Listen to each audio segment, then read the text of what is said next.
What is going on, guys? JT43 here, and in this video I'm going to be showing you how to put RC style spats on a 2014 to 2016 Scion TC. So I'm just going to get this out of the way. You can only do this if you have this type of rear bumper. So if you have the normal 2011 to 2013 bumper, which looks like this, it's not going to be able to do it. You're going to need pretty much the inlets that look like that. And funny enough, if you have a Prius, I think C, I'll pop a picture of what it looks like here. You can actually do this if you have this kind of Prius, which is funny enough, but if you want to, you can. Now you know. Anyway, I'm just going to jump right into it. So I already have this one installed, and if I look back and zoom in, it looks really good. Now, just a quick kind of explanation. So I did have this on my original conversion. Pop a picture up here. So I was rocking these for a while, but all that was holding them on was tape. That's all they had, and they held on for about 2 months and then they fell off. So I ordered some new ones, and I am going to show you how to correctly install these for longevity. All right, so we're kind of jumping right into it. So all you're gonna need is a drill, whatever bit you decide to choose for your bolt. So I'll explain a little bit further. I'm gonna be using 2 bolts to pretty much lock these guys down. I went with black so it matches the piece. You can go chrome, but it'll look, you know, a little bit strange because it's black and then chrome, so I went with black. And for my head bolts, they are a Torx T20, but you're gonna need 2 to tie these down. So if we take the piece out, it does come with double stick tape, but if you see here, so this is with barely any effort, I could pull this guy right off. It doesn't really even stick. And you're just gonna line it up. You can see there's a pilot hole, or a guide pin if you will, and then there's the hole right here. So you're just gonna go ahead. Oh, I have some 3M still stuck on here. All right, so you're pretty much gonna line it up just like that.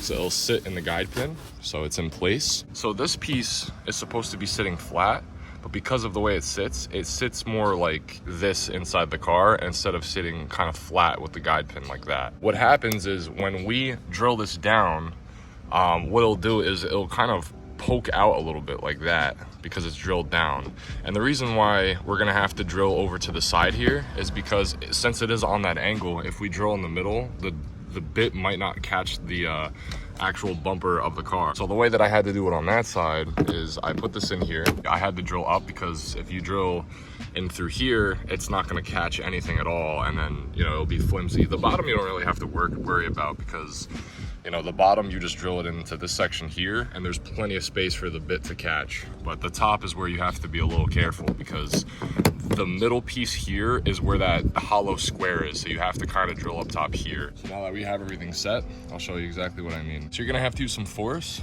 but what I'm talking about is we're gonna have to drill more towards the top right, so kind of up in this area. You want to leave some space so that the flange can sit flush against the piece. So if you drill a little too up, the flange will catch in the fin here if it'll focus. The flange will get caught in the fin here and then it won't have a flush kind of sitting. So I'll kind of just drill a little bit to the top right like this. And you want to also make sure that it doesn't catch this lip because it'll shear the paint off if the flange catches it as well. So it's a little tedious, but you know, it's definitely doable. I did it on the other side. So you just want to start drilling and kind of make that pilot hole. It's gonna be a little difficult because it has to go through individual splines, but you know, I would just say help it guide it in. Yeah.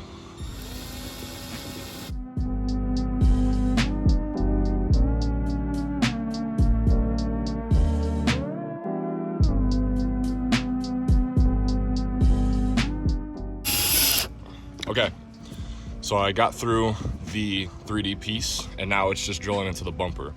So what you'll see here is you'll see the piece kind of start to back up, and then as I keep drilling, you'll see the piece go back in because I'm drilling into the bumper and I'm cinching the 2 together. You'll see what I mean. So as I drill, you'll see the piece kind of back out like that. But as soon as I start drilling into the bumper, okay. So now that I'm drilling more, it will then cinch the 2 together. You don't want to do too tight because too tight is no good. But just like that, and then you're just gonna get all the shavings out and stuff. But once you have that first one bolted in, you can go ahead and clean the residue. Once you're done cleaning those shavings, we're gonna move on to the bottom. Okay, so now that we are at the bottom, I'm gonna be doing this guy here. And like I said, it doesn't matter exactly where you drill because all of this is bumper. It doesn't have that hollow square. I believe the hollow square is more up here. So what I'm gonna do is I'm just gonna grab my bolt and we'll just drill right here in the middle so it looks neat. And this one has more of a sharp to it, so it should be easier to drill in.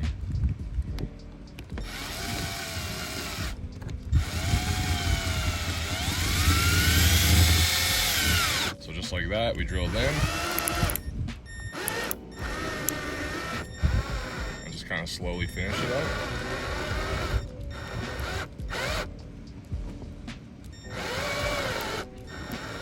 Go, just kind of slowly do it so it's not putting too much pressure. And once it is in, it is in. So once again, go ahead and clean up all of the shavings that it left behind. Once you're finished, so there you go. You now have your permanent RC spats. Anyway, that was how to install an RC style spat on a 2014 to 2016 Scion TC. If you did enjoy the video or if this helped you out in any way, please like, comment, subscribe, and I'll see you later.